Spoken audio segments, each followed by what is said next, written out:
За бүгд билнэ үү? Билээ. Билээ.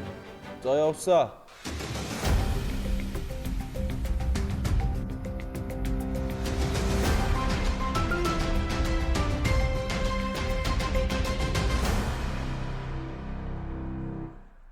Сайн бацхан уу эрхэм үзэгчдээ RTL News мэдээллийн хөтөлбөр эхлэхэд бэлэн боллоо. Хөтөлбөрийн эхэнд өнөөдөр үзүүлэх мэдээний товч агуулгыг танилцуулъя. ChatGPT-д өвчний шинж тэмдгээ хэлэн бие онцлох нь эрсдэлтэй юм. Жил ирэх тусам хүүхдүүдийн бүтэн өгүүлбэрээр ярих чадвар муудаж байна. Өөрхөн аймгийн Тарагт сумын малчин Баян дүүрэн цоохор сархинагаар бүтээл орлон борлуулж байна. Харааны бэрхшээлтэй иргэдэд автобусны гадна чиглэл зарлагч төхөөрөмж шаардлагатай байна. Эхний мэдээ. Химэл оюухан хөгжихийн хэрээр хүмүүс өдөр тутамдаа ChatGPT-гийн тусламжтайгаар шийдвэр гаргаж байна. Үүнтэй холбоотойгоор эрүүл мэнд болон өвчний талаарх мэдээлэлээ эмчээс хүртэн химэл оюуханаас асуух нь очирчээ.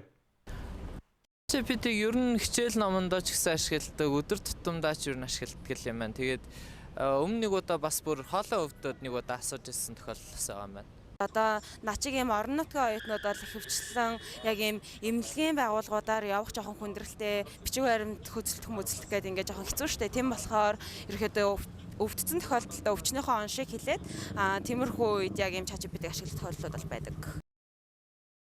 Залуус хурдан хэлбэр санаа олох, даалгаврын санал авах зэрэг шалтгаануудаар химэл оюун ухааныг өдөр тутамдаа ашиглаж байна. Хурдан хугацаанд хайсан асуултуудад хариулт өгч, цаг зав хэмнэдэг боловч нөгөөдөгөр бүх мэдээлэл үнэн гэсэн үг биш юм. Тэр дундаа өвчний шинж тэмдгээ хэлэн, эрүүл мэндийн асуулт асууж, бие онцлох нь эрсдэлтэй талаар мэрэгчлэнүүд хэллээ.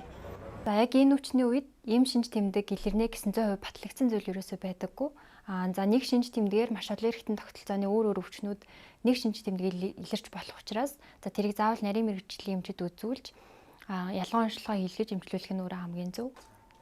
За би мэрэгжлийн үүднээс ChatGPT-гээс нэг шинж тэмдгийн талаар надад эмчилгээ зөвлөд өгөөч гэж асууж үзлээ.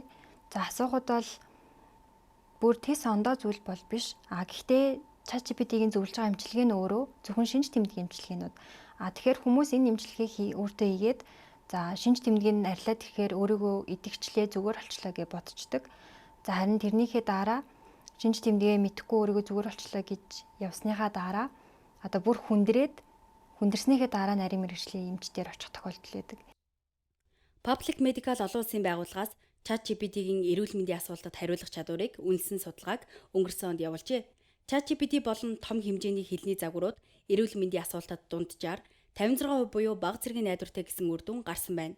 Тэгэхээр 1-2 минутны дотор шийдвэр гаргаж байгаа бол яс 1 минутанд ChatGPT-г ашиглаад хариултаа аваад тэгээд үлдсэн 1 минутанд нь өөрөө бодож аваад 2 минутанд шийдвэр гаргах хэрэгтэй. Ийм л зүйцэх ёстойг хэрэглээ байгаа. AI системүүдийн хариултууд огноо, тоо баримт, эсвэл иш татсан их сурвалжууд нь баталгаагүй байдаг.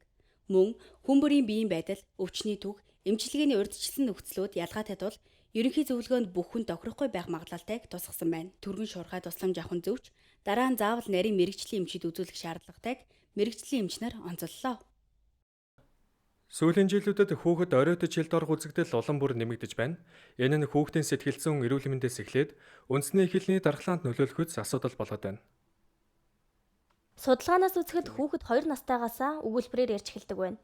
6-аас 7 наснд ямар ч бэрхшээлгүйгээр бүх гийгүүлэгчийг хэлж сурах ёстой. Гэвч 1-р ангийн сурагчид гийгүүлэгч өсгүүдийг сольж хэлэх, өгүүлбэрээр бус хязгаарлагдмал үгсээр ярих нь түгээмэл болжээ. Мөн жил ирэх тусам хүүхдүүдийн өөрийгөө илэрхийлэх, бусдад харилцах чадвар муудаж байгааг бага ангийн багш нар хэлж байна. Тэгээд 2003 онд анх 1-р анги авч яхад тухайн хүүхэд болгон гарч ирээд өөрийгөө айгүй гоё тайлбарладаг байсан. Одоо бол 1-р ангид элсэн орж байгаа хүүхдүүд өөрийгөө тайлбарлахын битгийг л нэрээ хэлж чадахгүй. Нэрээ мэдэхгүй орж ирж байгаа. Харилцаанд орж үзээгүй хүүхдүүд бол нэг ангийн 40 хүүхэдтэй байлаа гэх 4 хүүхэд нь бол ингээд хүн харангуйтай айдаг, ичдэг, эмээдэг, огт аваа гаргадаггүй, дуугаа хураадаг тийм шинж тэмдэгтэй байдаг. Зарим нь бол ингээд бөөрөнхий хэлтэй, үгээ гүйцэд хэлдэггүй. Тийм хүүхдүүд бол нэг 40 хүүхдийн маань ерөөсөө л 30% нь бол байгаа. Хэл ярианы бэрхшээл нь хүүхдийн сэтгэл зүйд олон сөрөг нөлөө үзүүлдэг. Бусдын яриаг ойлгож байгаа ч өөрийгөө илэрхийлж чадахгүй учраас бачимдах, түргэн уртаа болох, зам байдал нь эвдрэх зэрэг үр дагавартай. Мөн цаашлаад өөртөө итгэх итгэлээ алдаж, нийгмийн харилцаанд орох айдастай болсноор өөрийгөө тусгаарлаж эхэлдэг байна. Бид ямар нэгэн байдлаар гадны ямиг учиргүй хулбарлаад хүүхдээ хэлд оруулна гэд янз бүрийн англи хэлтэй дуушуулга заагаад юм уу англи үсэг заагаад миний хүүд хэлд орж ийн гэж ойлгох ямарч боломжгүй. Монгол хүн монголоороо хэлд орно гэдэг бол бидний бүх харилцаа монгол дээрээ байна л гэсэн үг. Англи монголыг хольж ярих бол хүүхдийн хэлээрээ бол үнэхээр төөрөгдүүлдэг аюу том алдаа. За хоёрдугаар хүүхдийнхээ үйлдэл болгоныг нь үг болгож өгч хэрэгтэй. Дохио зангаагаар илэрхийлсэн зүйлийг нь ойлгоол ингээл чи ярих хэрэггүй би чиний өмнөөс асуудлыг чинь шийдчихье гэж хандаад байвал хүүхэд болмол ингээл яриад ингээл харилцаад болох юм биш үү гэдгээр улам ингээ ярих хүс сонирхол буурдаг. Тийм учраас энэ талаасаа бол эцэг эхчүүд маань өөрчлөлтийг хийх хэрэгтэй.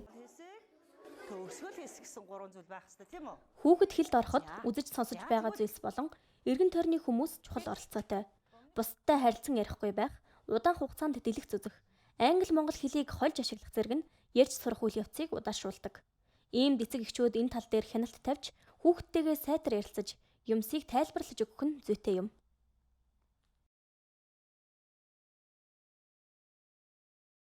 Малын дайвар бүтээгдэхүүнийг хүмүүс төдийлөн оошодоггүй, харин Өвөр Хангай аймгийн Тарагт сумын малчин Баян дүүрэн цоохор сархинагаар бүтээл урлаж түүнийгээ бизнес болгон өргөжүүлж байна. Мэдгүй харж байгаагүй мэн. Үгүй, өстой мэдгүй байна. Өстой мэдгүй мэн. Малын гэдсэл юм шиг байна. Одоо сүүлийн үед бол техник өргөн хэрэглэгдэхгүй юм шиг байгаа юм да. Бодоход зарим нь тэгээд огт хэрэглэгдэхгүй хайчдаг юм шүү гэж бодогддгийг. Энэ бол бог малын цоохор сархинаг. Та бидний харж байгаачлан хүмүүс хэрэглэх нь битгий л мэдчихгүй байна. Харин үнийг гар урлал болгон хөгжүүлж яваа өвтөгч нэг эмэгтэйг бид өнөөдрийн сурвалжлагада онцоллоо. Манай улс хүнсний хэрэгцээнд зориулж жил бүр 20 гаруй сая мал төхөөрдөг гэсэн тооцоо бий. Ингэхдээ гүзээ сархинаг зэрэг дайвар бүтээгдэхүүний дийлэнхийг хаягдал болгодог. Харин Өвөр Хангай аймгийн Тарагт сумын малчин Баян дүүрэн 2011 оноос хойш цоохор сархинагаар төрөл бүрийн бүтээл хийж эхэлжээ. За би 2011 оноос анх эхэлж санаахан гаргасан. Анх санаандгүй байдлаар хийж эхэлсэн байхгүй. Хурганы ард шүүлцэн байжгаад хавар нөөх болоод тэгээ нөгөө гэр болгосон чинь нөгөө сахингаа аав гэж манай тэгтээ зэрэг нөгөө шүүлжсэн хургыныхаа арс руу нөгөө сахингаа хийцсэн байхгүй. Тэгээ хийцэн байжгаад 100 нөгөө арсаа шүүлээд гаргаад илтсэн чинь нөгөө энэ бүтээл маань шүү орцсон бахаар нэлдээд тэгээ илдээд үтсэн чинь жоохон гат болгоо шардсаар тослоод тэгээд юу их вэ гэж бодож байгаа. Малын гаралтай юм чинь малын төрлийг дээшлүүлдэг гэдэг утгаар нь би юу яасан. Арцнууд хийхээр санаа анх төрж ирсэн. Тэрээр Facebook хуудасаараа дамжуулж бүтээлүүдээ онлайнаар борлуулдаг. Түүний бүтээлүүд хэдийнэ олон танигдж 21 аймагт худалдан авагчтай болжээ. Түүгээр зогсохгүй Япон улсаас хүртэл захиалга авч эхэлсэн байна. Анх арцнууд эхэлжсэн бол одоо даалганы уут, будаа, давсны уут, судрын баримт гэдэг шагааны уут, гişгэн уут гэдэг нэр төрөл нь 30 гаруй болцсон явж байна. Малын гаралтай бүтээгдэхүүн болохоор ямар нэгэн химийн бодис ороогүй эко бүтээгдэхүүн гэдэг айгу хүний биед гарчлах нөлөө байхгүй. Энэ хүүхдийн яраа хүүхдэд болохоор өмсөхөөр толгой нь хөлрөхгүй, хөлрдөг архитекттэй хүүхд байх юм бол нөгөө хөлсийг биеиндээ шингээгээд авчдаг. Тэгээ гаднаа гарахад одоо салхималх авахгүй, чиг татахгүй, будаа ороог болохоор эрүүл мэндийн талаас эко бүтээгдэхүүн гэж үздэг байхгүй. Баян дүүрэн цоохор сархинагаар бүтээл хийх арга бусдад түгээж сургалт явуулдаг. Цаашид энэхүү гар урлаа олон улсад таниулж, дэлхийн соёлын өвд бүртгүүлэх зорилготой гэлээ.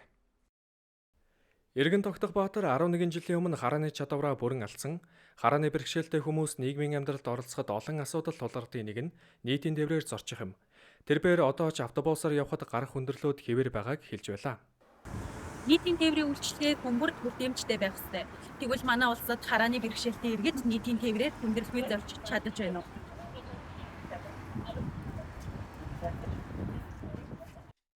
Манай улсад 11,000 гаруй харааны бэрхшээлтэй иргэн бий. Тэдгээр иргэдэд аль чиглэлийн автобус ирж байгааг мэдэх боломж алга байна. Тиймээс нийтийн тээврээр зоржих үед бусдаас тусламж хүсгээс өөр сонголтгүй юм а. Болдог бол гаднаа ярьдаг л болгоол илүү өөр дүнтэй гэдэг ш. Уул нь болохгүй юм байхгүй л дээ. Мэдээ ч даал гээл гаднаа зарлж чадвал уул нь тэр чи дөлийг хүмүүс очиод сонсоолоо. Яач хөдөнөөс 2009 онд орж ирсэн. Тэрнээс хойш ерөнхийдөө зорч. Тэгэхэд бол уул хардаг ус 14 оноос хойш бүрэн хараагүй болчиход одоо 10 жил бол нийтийн тээврээр л явчихсан. Үгүй яг баг саг шийдэгцэлтэй. Тухайд явдаг байхад дотроо зарлдгүй буудлаа хүн амтнаас асуух андуурч буух тохиолдлууд бол зөндөө гарна ш. Харин дотроо чиглэл зарлалдаг болсноос хойш бас өөр болсон л доо. Сонсож байгаа буух газар олоо буучихна. Зарим автобусууд насаадгүй юм байлээ. Гадны улс орнуудад автобусны гадна талд чиглэл зарлагч тогтмол ажилддаг. Хараагүйчүүдийн холбоо 2015 оноос хойш энэхүү төхөөрөмжийг суйрлуулах хүсэлт гаргажээ. Гэвч өнөөдрийн хүртэл энэ асуудал шийдэгдээгүй хэвээр байна. Автобус хаана ямар автобус ирсэн өөрөө зарладаг тэр спикерний гадагш тод дуурах хэрэгтэй. Дотроо орсон хойноо мөн дараагийн бодол гэдгийг бас тод дуурах явах хэрэгтэй. Гадаад бол тэгэл дуурал явдаг шүү дээ. Тэгэхээр манад зарим автобуснаас сонсогдохгүй байгаа гэсэн. Ер нь бол яг ядчил одоо байгаа автобуснуудынхаа тэр спикер дохиод дуургаж байгаа гаргаад байгаа тэр хэсгээ засаж янзал сайжруулна гэдэг хариу надад өгсөн байна. Одоо тий. Сургалтыг бас хийнэ гэдэг юм хариу өгсөн байна. Тэгэхээр бид нар удахгүй жолооч нар зориулсан сургалт аян бас эхлэх байна. Харааны бэрхшээлтэй хүмүүс бусдын тусламжгүйгээр зорчход эхний ээлжинд чиглэлийг гадагш зарлах төхөөрөмж нэн шаардлагатай. Гэвч одоогоор нийтийн тээврийн байгууллагууд автобусны гадна ямар дууд төхөөрөмж барьдаг талаар нарийн мэдээлэлгүй байна. Харааны бэрхшээлд зориулсан юм уу арга хэмжээ төлөвлөсөн ажил бол бас байхгүй.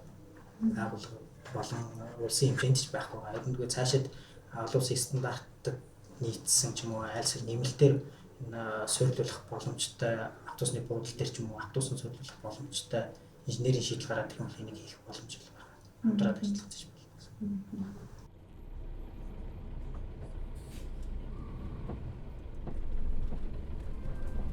Эрхэм үзэгчдээ 9-р сарын 30-ны өдрийн мегмар гарагийн мэдээллийн хөтөлбөрийг хүргэлээ.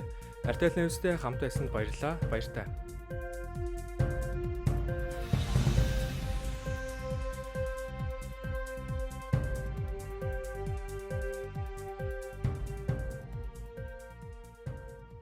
Хүй байж байгаарай.